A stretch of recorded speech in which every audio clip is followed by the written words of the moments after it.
Hey there and welcome back to another update video of Sonic Chronicles Remastered. Since the last update video, the in-game world has drastically changed and a new menu has been added as well. Let's jump straight in and look at the new content.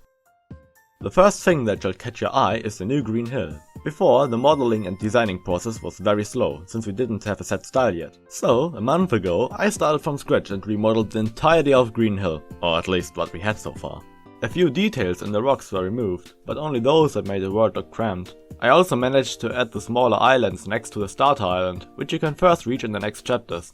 After having remade the base model, I added new details to the vegetation of the world, so that it wouldn't feel as bland and boring as before. Finally, after a bit of researching and experimenting, I managed to add grass to the surface of the ground and also added more detailed patterns and dirt paths. In case your computer can't handle much grass, we added the option to adjust the grass density of the game in the options menu. Another notable change are the new bushes, which look less like artificial houseplants.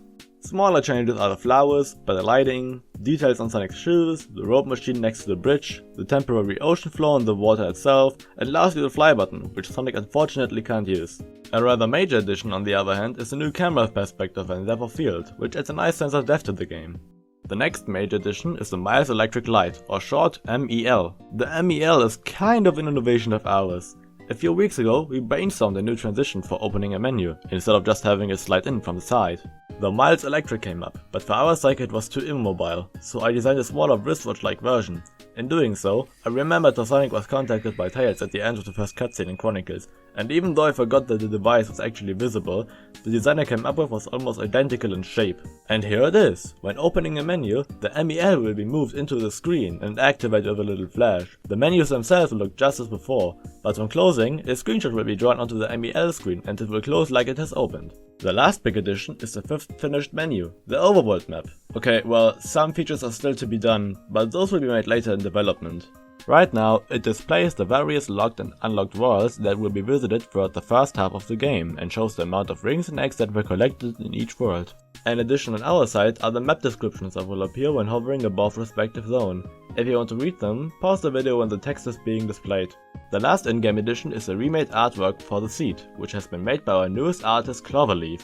Outside of what is in-game, 5 charm models have been finished: Spatoy, Tupelo, Ferox, Ovos and Cuna. We also finished a new soundtrack, being the one for Central City. You can check it out over on GetClose channel, it's really ear candy to listen to. Links are in the description. As for future progress, we are going to work on the Chow menu, which will host all of the collected Chow and will also be done entirely 3D like the map menu. More parts of Green Hill will be modeled, and I'm also currently working on redoing the animations for the new Sonic rig, since the old animations used aren't compatible anymore. I will also most likely start work on the base of the battle system, since after 2 years, the team eagerly wants to see that part of the game, and it's probably not just the team that wants to see how the fights will look. Before you start asking, no, we won't intend Sage with the current state of the game, since there isn't enough content to show yet. We hope to join next year though, when we hopefully have a fully working battle system, or possibly even chapter 1 finished. That would be everything for this development update.